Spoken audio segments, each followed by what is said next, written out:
자, 여러분 너무나 좋아하시는 신 선생님을 모셨습니다. 신기율 선생님 왜 모셨는지 아시겠죠? 자, 경자년이 시작됩니다. 경자에 대한 얘기를 경자에 대한 얘기 이상하다. 혹시 뭐 사귀었던 분 중에서 경자 씨가 있거나 그러진 않죠? 제가 아는 어르신 중에는 많이 있어요. 경자 할머니, 임자 할머니. 아유, 재밌습니다. 자, 신기율 선생님 오랜만에 오셨는데 인사 좀 해주세요. 네. 안녕하세요. 네, 신규율이라고 합니다. 네, 1년 만에 뵙게 되네요. 작년 기해년 올 한 해 어떻게 보낼 것인가 제가 맞아요. 촬영하고 네. 다시 경자년을 맞아서 제가 또 등장하게 됐습니다. 요맘때가 되면 신 선생님 오셔야 네, 돼요. 바쁜데 왔어요. 아, 내가 안 물어봤는데. 아, 네. 선생님 기해년 때 여러 가지 말씀하셨지만 그 중에 나한테 제일 중요하게 들렸던 것은 기해년마다 큰 변화가 전 세계를 이렇게 움직이는 큰 변화 하나가 있는데 아이폰이 등장하면서 12년간 네네. 완전히 폰으로 세상을 들여다볼 수 있는 세상이 이렇게 바뀌었잖아요. 근데 작년 기해년이 또 한 번 12년의 큰 변화에 역동적인 첫 해다. 네. 그래서 저도 작년에 한 해 동안 내 12년을 준비한다라는 생각으로 그것도 1년을 잘 보냈어요. 네네. 그래서 덕분에 행동에 확신이 생겼다고 그래야 되나. 그러니까 행동이 좀 더 뭐랄까요, 좀 이렇게 방향을 딱 잡고 갈 수 있는 거죠. 확신이 생기니까. 경자년 어떻게 한 해를 보내야 되고 뭐 운은 어떻게 끌었을 것이며 또 불운이 있을 때는 어떻게 해석해야 될 것이며 등등 뭐. 그러니까 작년 기해년이 제가 이제 12년 주기를 말씀드렸잖아요. 네네. 근데 올해 경자년도 물론 그 12년 주기에 들어가죠. 그러니까 특히 이제 자로 시작되기 때문에 우리가 흔히 얘기하는 뭐 자축인묘 진사오미 이렇게 얘기하잖아요. 첫 시작이 되는 해예요. 쥐띠잖아요. 네. 쥐띠가 시작을 의미하긴 하는데 그 앞에 이 경이라는 글자가 하나 붙잖아요. 그렇죠. 근데 이 경은 시작하는 의미가 아니에요. 오히려 마무리 짓는 의미가 있어요. 마무리하는 기운과 시작하는 기운이 서로 붙었을 때 이걸 어떻게 해석할 수 있을까라는 이제 의문이 생기는 거죠. 거기서 저 같은 경우는 이 경자년을 어떤 모양으로 표현을 하면 이 경이라는 게 그러니까 뭔가를 모으는 기운이기 때문에 이거를 모양으로 나타냈을 때는 돌로 된 가장 큰 산을 의미하죠.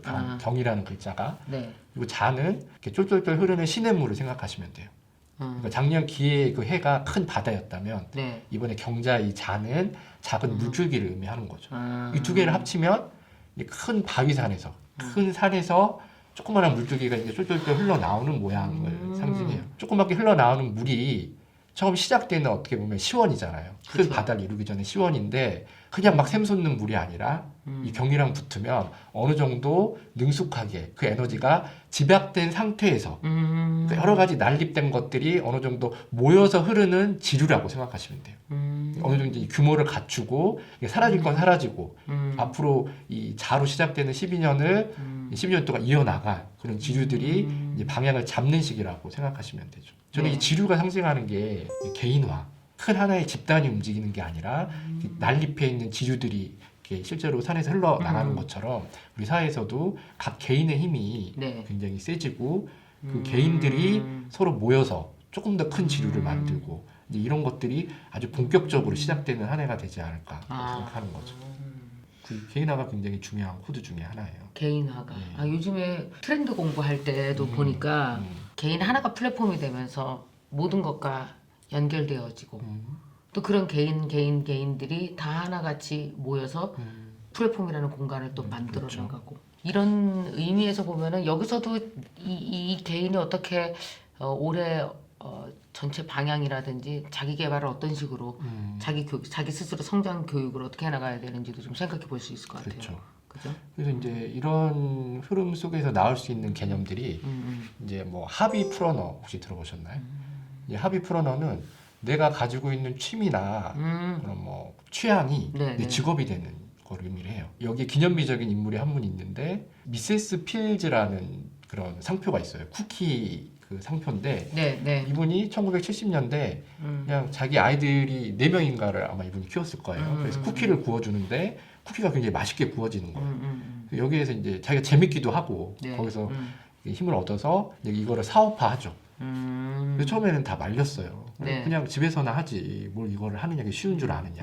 근데 그게 지금 이 미세스 필드라는 쿠키가 미국에서 650개의 지점을 가지고 있죠. 근대 뭐 혁신가 100인 중에 막 한 명으로 들어가 있고 이런 식의 것들이 예전에 굉장히 특이한 케이스였잖아요. 그렇죠. 근데 이런 현상들이 굉장히 일반화될 수 있다라는 거죠, 앞으로는. 옛날에는 사람들이 많이 빛나고 많이 크고 길이 큰 곳에 가서 대로에서 만나는 상점을 들어갔냐면 요새는 지르르 들어가는 거예요. 그렇죠. 골목골목 개인을 찾아가요. 맞아요. 그래서 그 개인한테 기꺼이 돈을 쓰는 거예요. 공간의 변화, 네. 그리고 개인화되는 것. 그럼 이제 필연적으로 따라오는 감성이 하나 있어요. 이 외로움이죠. 별이 다 좋아요. 하나씩 뜨는 건 다 좋단 말이에요. 다 좋아. 응. 외로워요, 그렇게. 그렇지. 예. 왜냐면 서로 모여 있지 않고 서로 떨어져 있기 때문에. 이 외로움에도 두 가지가 있어요. 고립된 상태에서 느끼는 외로움이 있고 은둔하는 상태에서 느끼는 외로움이 있어요. 고립과 은둔의 차이가 뭘까요? 이거는 고립은 뭐 되어진 거고 은둔은 지가 한 거 아니에요. 그렇죠. 요즘 사람들이 느끼는 외로움은 고립된 상태에서의 외로움이 아니라 은둔. 은둔하고 있는 상태에서의 외로움이에요. 그러니까 내가 내 아지트에 들어가서 네. 내가 원하는 사람들과만 접속을 해요. 내가 허락한 사람들과. 그래. 그 대신에 온 세상을 내가 이런 그런 SNS나 미디어를 통해서 다 보고 있는 거예요. CCTV를 하듯이. 옛날 영화 보면 그런 거 많이 나오잖아요. 어떤 절대자가 그 앞을 막 다 이렇게 관찰하고 있는 거. 그런 데서 오는 어떻게 보면 전략적인 외로움이죠. 그래서 이거는 가짜 외로움이라고 생각을 해요. 저는. 반대로 진짜 고립된 외로움은 스스로 이거를 탈출하고 싶고 나가고 싶어도 탈출구가 없는 상태의 외로움이에요. 그게 이전 시대에 느꼈던 외로움이죠. 그러니까 나는 외롭고 싶지 않아요. 사람들과 어울리고 싶은데 그게 되지 않는 외로움이었고 지금은 내가 그럴 필요를 못 느끼는 거예요. 사람들과 어울릴 필요도 못 느끼고 내가 싫은 사람을 굳이 애써가면서 만날 필요도 못 느끼는 거죠. 그런 상태에서 내가 의도적으로 선택한 외로움이 되는 거예요. 중요한 거는 이렇게 외롭기 때문에 공간의 트렌드가 그럼 어떻게 변할까요? 이게 굉장히 특이한 변화거든요. 네. 외롭기 때문에 공간의 트렌드가 변한다? 네. 잘 보세요. 예전에 우리가 집단을 되게 중요하게 생각했을 때, 네. 그 선배들이 후배들 교육시킬 때, 막 20명, 30명 모였더니 간에 혼을 내면서, 그래서 우리가 몇 명이라고, 30명 모였는데 30명이야 그럼 혼나잖아요. 우리는 하나예요. 이렇게 얘기를 해야 되는 거잖아요. 네, 그런 식의 집단주의 문화였는데, 네. 그런 문화가 추구했던 공간은 역설적이에요. 굉장히 개인적인 공간을 추구하는 거예요. 은밀한 공간. 네. 나 혼자만이 즐길 수 있는 공간을 가치 있는 공간으로 여겼어요. 왜냐면 모든 사람들이 자꾸 모여야 되니까 내가 나 혼자 있을 때는 따로 떨어지고 싶은 거죠. 근데 지금은 정반대의 사회 현상들이 나타나고 있잖아요. 네. 그럼 이들을 위한 공간은 어떤 공간이 될까요? 오히려 나가면은 더 오픈되고. 그렇죠. 이들을 모을 수 있는 공간. 은둔자들이 자신들만의 통로를 통해서 모일 수 있는 더 큰 은둔의 공간이 필요한 거예요. 이게 요즘의 공간의 트렌드입니다. 그런 식으로 지금은 각자의 내면 속에 나는 사람들과 떨어져 있다라는 개념이 있기 때문에 오히려 모일 수 있는 공간을 자꾸 본능적으로 찾게 되는 거예요. 그래서 충분히 혼자 있다가 나왔을 때는 은둔자들끼리의 또 커뮤니티가 이루어져서 같은 공간에서 그래서 사람들이 보면은 진짜 그 시끄러운 카페 같은 데서 그렇죠. 책이 읽혀지고 맞아요. 공부를 하고 그저 그런 것들을 하잖아요. 그렇죠. 그래서 내가 따로 공부방을 얻고 뭐 원룸을 얻어서 여기서 작업을 할 테라고 하지만 결국 나가서 다 작업을 하게 돼. 그리고 거기 나가서 하는 게 뭔지 아세요? 똑같아요. 거기에 자리 잡아서 계속 둘러보고 있는 거예요. 이렇게. 그게 요즘의 트렌드. 그럼 방에서 둘러볼래, 밖에서 둘러볼래 차이만 있을 뿐 둘러보는구나. 그래서 내가 뭐 어떤 상업적인 뭔가를 하든 교육을 하든 이런 식의 어떤 심리 흐름을 잘 이해를 하셔야 된다는 거죠. 네. 각자가 은둔하고 있지만 어쨌든 어느 한 곳에 흘러서 다 모이게 돼 있어요. 그리고 각자가 은둔하고 있다고 생각하지만 사실은 모두가 모두를 다 관찰하고 있어요. 지금. 그렇지. 이 시대에서 그러면 가장 중요한 가치가 뭐가 될까요? 두 가지가 있는데 하나가 공정성과 도덕성입니다. 예전에는 몰래 할 수 있었어요. 몰래. 왜냐면 정말 각자의 개인적인 은밀한 공간이 있었기 때문에. 근데 지금은 바뀌어서 각자의 공간에서 외부를 보고 있기 때문에 지금 내가 하고 있는 행동을 누군가가 어떻게 볼지를 모르는 거예요. 내가 만약 도덕적으로 약간 이상한 행동을 했다. 이건 절대 들키지 않을 줄 알았는데 어딘가에서 노출이 되고 있는 거예요. 이게 한번 노출이 되면 걷잡을 수 없이 세상으로 퍼지게 돼요. 그래서 어떻게 보면 그 어느 때보다도 공정해야 되고 도덕적인 가치가 어떤 그 사람을 판단하는 굉장히 중요한 가치가 돼버린 거죠. 그래서 요즘에 기업들 트렌드를 봐도 이 기업이 어떤 물건을 잘 만들었기보다는 갑질을 하느냐 안 하느냐, 사회적인 봉사활동을 하느냐 안 하느냐가 이 기업의 이미지가 되고 그 이미지에 따라서 1등 기업과 2등 기업이 바뀌는 현상이 계속 일어나고 있어요. 그런 말이 있잖아요. 그래서 이런 말을 표현하는 문구 중에서 이제 대학이나 중용에 나오는 말인데 신독이라는 말이 있어요. 신독. 신독. 예. 네. 신독은 내가 혼자 있을 때 마치 남이 보는 것처럼 행동하라는 말인 거죠. 이런 신독의 가치가 어떻게 보면 이 시대에 그리고 이 경제난으로부터 시작되는 시대에 내가 한번 다시 되새겨봐야 될 가치가 되는 거죠. 이것도 되게 재밌는 개념이다 이런 거는 그지? 우리 경자년에 자에서 여기까지 왔네요. 자가 어마어마한 일을 하네요. 저도 오고 싶지 않았는데 경자년이 어떤 운일까요? 뭐 좋은 운을 어떻게 하면 얻을 수 있을까요를 생각하기 전에 네. 그럼 도대체 운이란 무엇일까? 뭐 경자년만 있는 게 아니잖아요. 어떻게 해야 내가 좋은 운을 얻을 수 있을까도 한 번쯤 이제 새롭게 시작하기 때문에 네. 예, 생각해 볼 필요가 있다라는 거죠. 저는 이 운에 대한 이야기를 할 때 이렇게 비유를 많이 들어요. 만약 그 불운이 어떤 그런 파도나 그런 큰 태풍처럼 내 뒤를 막 쫓아오고 있어요. 이랬을 때 내가 만약 그게 무서워서 도망을 가요. 그럼 어떻게 되죠? 못 도망가. 예, 계속 그 불가능해. 관계가 유지돼요. 불가능해. 계속 불은 나를 쫓아오고 그럼요. 조금씩 줄어들면서 나는 계속 조금씩 하고 굉장히 가치 있는 시간이 길어지죠. 그래서 반대로 그 불운을 향해서 돌파를 해야 되는 거. 물론 그 어려움이 있겠지만 그 어려움을 돌파하는 시간이 가장 짧아지고 그리고 그걸 뚫고 나오면 성장하게 될 수 있다라는 거죠. 그럼 예를 들어서 작년 내내 고민스러웠던 게 있어요. 불운인데 피하고 싶어서 그 근처에 가지 않았어요. 사실은 1년을 끈 거예요. 그렇죠. 나는 근처에 가지 않았지만 불운이 자꾸 내 근처로 와요. 그러면. 자꾸 오지. 예. 근데 어떤 식으로든지 내가 그걸 해결해야 되는 거. 해결을 해야 되는 거지. 그게 이제 어떤 거, 뭐 그럼요. 인간관계에 관련된 네. 거건, 뭐 돈에 관련된 거건, 뭐 뭐든지 사업이건 있을 수 있잖아요. 그렇죠. 자식에 네. 관련된 거 얼마나 많아요. 불운과 이렇게 어느 정도 간격을 갖고 계속 가는 것이 불운인 것 같아요. 나는. 그렇죠. 네. 그래서 사실 불운과 정면 동파를 한다라는 거는 엄청난 용기가 필요한 거잖아요. 불구덩이 속으로 뛰어드는 거나 그렇죠. 마찬가지거든요. 그래서 이런 얘기를 하면 꼭 한 가지 더 단서를 덧붙여요. 네. 하지만 모든 경우가 그런 건 아니다. 사실은 내가 피해야 되는 경우도 있다. 그럼 어떤 경우가 피해야 되는 경우고 어떤 경우가 이렇게 돌파를 해야 되는 경우일까요? 네. 글쎄 그걸 알 수 있을까요? 그럼 현재를 놓고 판단을 할 수 있나요? 구분할 수 아주 있어요? 좋은 질문을 해주셨어요. 오늘 정말 처음 아주 좋은 질문을 해주셨는데 여기서 네. 약간 본질적인 질문이 하나 필요해요. 나는 누구인가를 아셔야 돼요. 근데 이걸 알아야 지금 하신 질문을 해결할 수가 있어요. 나에 대한 이야기를 할 때 네. 이제 그 제가 드는 비유 중에 하나가 이 시대를 살아온 영성가 중에서 구루지에프라는 분이 계세요. 네. 그러니까 혹시 애니어그램이라고 들어보셨나요? 네. 예, 그 애니어그램을 이제 그 서양 세계에 이제 가져다가 전파를 하신 분이에요. 되게 체계적으로 심리학과 연결시켜서. 그래서 이 구루지에프 선생님이 했던 비유인데 이제 그분이 사람에 대해서 이야기를 할 때 네 가지로 분류를 해서 이야기해요. 이제 그분은 이제 훨씬 어렵게 얘기했지만 이건 이제 우리식으로 약간 각색해서 얘기하면 우리 사람은 우리 이성과 정신이죠. 그리고 육체와 그리고 감성. 저는 이걸 마음이라고 표현할게요. 마음과 영혼의 존재로 돼 있다라는 거죠.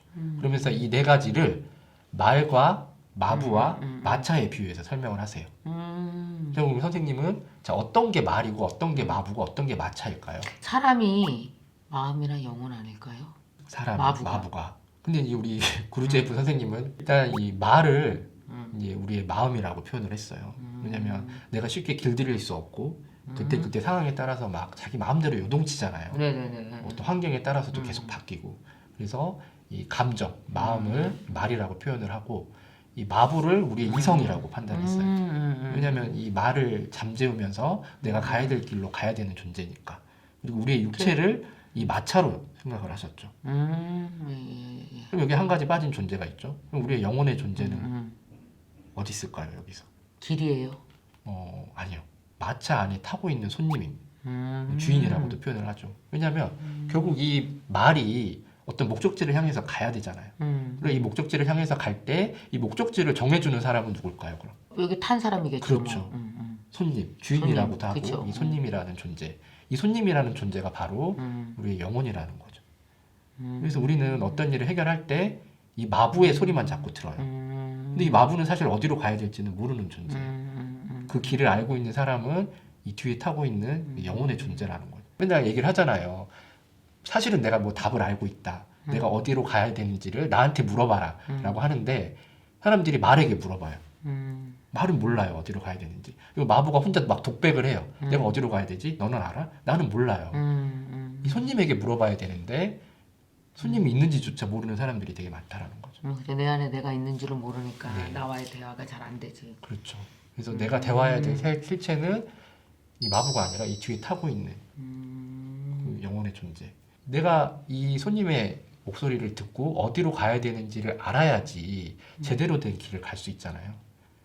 그런데 제대로 된 길을 내가 만약 가지 못해요. 그 말을 듣지 못해서. 그럼 어떤 일이 일어나냐면 진짜 열심히 달려요. 달리는데 계속 늪을 만나고 숲을 만나고 결국에서 떨어지고 이런 일들이 일어나는 거죠. 왜냐하면 내가 가야 될 길이 아니기 때문에 잘못된 길을 들어섰기 때문에 이때 만약에 내가 불운을 만나고 어두운 그런 환경들을 겪어요. 그럼 이거 돌파해야 될까요? 돌파하면은 낭떠러지로 떨어지죠. 더 깊숙이 들어갈수록 내가 가야 되는 길이 아니기 때문에. 반대로 내가 이 손님의 소리를 듣고 제대로 된 길을 가고 있어요. 이랬을 때는 아까 얘기한 그 길에서도 어떤 불운은 올 수 있어요. 그치. 근데 돌파를 해야 되는 거죠. 그리고 앞으로 나가야 되는 거예요. 그리고 내가 가야 될 길을 가고 있을 때는 언제나 이 길이 맞다라는 이정표가 중간중간에 보여요. 근데 그 이정표가 뭐냐면 바로 나를 도와주는 인연, 나를 도와주는 선생님, 그리고 나를 응원해주는 사람들을 만나게 된다는 거죠. 그래서 내가 어떤 불운을 돌파하느냐 안 하느냐는 과연 내가 가야 될 길을 가고 있느냐, 그 이정표들을 내가 본 적이 있는가를 다시 한번 생각해 보셔야 된다. 엉뚱한 길을 가고 있으면서 그거를 돌파하면 낭떠러지로 떨어지거나 늪에 빠져버리는 거죠. 더 헤어날 수 없게 되는 거죠. 그래서 내가 중요한 거네요. 이정표를 알아차려야 되고 내가 가고 있는 길이 맞나에 대한 확신이 있어야 되고 그 확신에 근거해서 이 불운은 돌파해야 되는 것인지 그렇죠. 아니면 피해가야 되는 것인지를 그렇죠. 스스로 판단해 가면서 가는 그럼요. 거죠. 네. 결국 좋은 운을 맞이하기 위해서는 내가 가고 있는 길이 맞는 길인가에 대한 확신부터 가지셔야 된다는 거예요. 그리고 그 확신 속에서 어떤 불운이 왔을 때 이거를 돌파해야 될 것인가 피해갈 수 있을 것인가가 명확하게 결정된다는 얘기. 그게 첫 번째 얘기고, 두 번째 얘기는 이제 우리가 아까 경자년 이런 얘기 했잖아요. 네. 이 경자년 그런 게 이미 놓여져 있는 길의 상태라는 거예요. 풍경이라는 거죠. 비바람이 몰아칠 수도 있고 꺾여져 있는 나무가 있을 수도 있고 그래서 뭐 경자년이든 뭐든 그런 것들을 공부하고 알아둘 필요도 있는 거예요. 그래서 이제 어떻게 보면 이런 길 위에 펼쳐질 풍경들을 예측하는 게 어떻게 보면 우리가 오늘 와서 경자년 새해는 어떨까요라는 되게 거시적인 이야기를 하는 거잖아요. 네.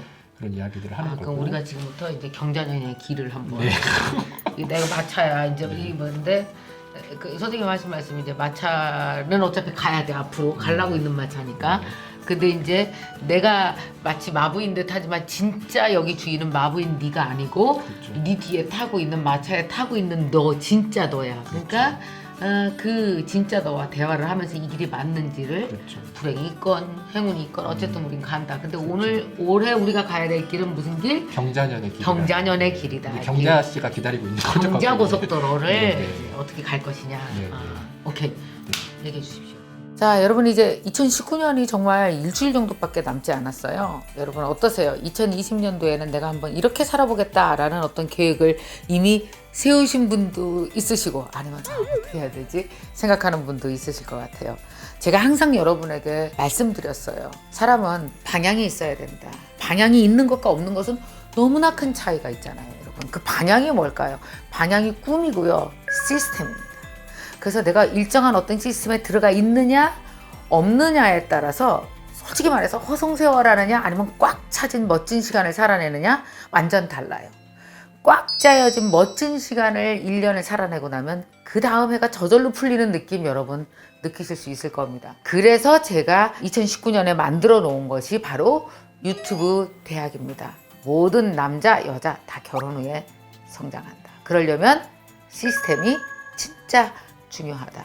1년간 어떻게 살아가고 어떤 시스템으로 할지를 제가 연구를 해서 만들어 놓은 게 사실은 유튜브 대학이에요. 자, 2020년도는 또 유튜브 대학이 한 10단계 정도 완전히 업그레이드가 됩니다. 2020년도에 김미경의 유튜브 대학의 모토는 잘 읽고 잘 쓰고 잘 말하자.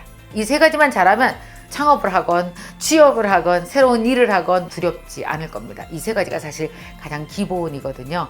생방송을 진행합니다. 2020 김미경의 유튜브 대학 입학 설명회가 진행됩니다. 열정대학생 분들이 나와서 여러분에게 실사례를 말씀드려 줄 거고요. 저는 이 2020에 김미경의 유튜브 대학이 무엇을 하게 될지 자세히 설명드릴 거고요. 특별히 또 그날은 제가 리미티드 에디션으로 특별히 제작된 여러분의 공부의 파트너가 될 에코백과 그리고 또 자랑스럽게 붙일 대학생 와펜까지 특별히 제작을 했습니다. 책가방은요, 생방송 중에 들어오셔서 등록하시는 분들에 한해서만 드리게 되어 있습니다. 우리 다 같이 대학생이 되어서 2020년을 한번 멋지게 최고의 시스템 내에서 한번 우리가 뛰어봤으면 좋겠습니다.